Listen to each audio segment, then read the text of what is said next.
ذوالقعدہ کا مہینہ لگ چکا ہے، اگلا مہینہ ذی الحجہ کا ہے، قربانی کا ہے، تو لوگ ابھی سے قربانی کی تیاری کر رہے ہیں، جانور خریدے جا رہے ہیں۔ تو اس میں دیکھیں سب سے پہلے قربانی کا نصاب سمجھنا ضروری ہے کہ قربانی کا نصاب کیا ہے۔ اس کا نصاب زکوٰۃ، عشر، فطرانے کے نصاب سے ہٹ کے ہے۔ مولانا الیاس کمن صاحب نے بھی بیان دیا تھا، قربانی کے نصاب میں سونے کے نصاب کو دیکھا جائے گا، نہ کہ اپنا چاندی کے نصاب کو۔ سونے کے نصاب یعنی 7.5 تولے سونے کی جتنی قیمت بنتی ہے، اگر اتنی قیمت کسی کے پاس ہے تو وہ قربانی اس پر واجب ہوگی، ورنہ اگر 52.5 تولے چاندی کی قیمت کے برابر اس کے پاس مالیت ہے، جو کہ تقریباً 1 لاکھ بنتی ہے،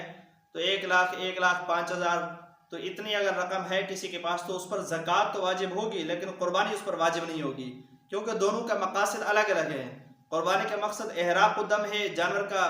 اس کو ذبح کرنا اللہ کی رضا کے واسطے، جبکہ زکوٰۃ کا مقصد انفع للفقراء ہے، یعنی جو فقراء کو زیادہ نفع دے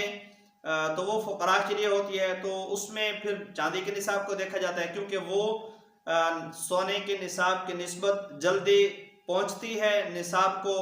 تو وہ انفع للفقراء ہوتی ہے۔ لیکن قربانی کے معاملے کے اندر چاندی کے نصاب کو نہیں بلکہ سونے کے نصاب کو دیکھا جائے گا۔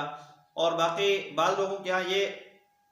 کوتاہی پائی جاتی ہے کہ گھر کا جو ایک سربراہ ہے صرف وہی قربانی کرے گا، یا ایک سال مطلب والد کی طرف سے، پھر اگلے سال کہیں گے کہ بھئی یہ امی کے نام پہ ہوگی، بلکہ جو نصاب کا مالک ہے اسی کے نام پہ کی قربانی ہوگی۔ تو اس پر میں الگ ویڈیو بھی ریکارڈ کروں گا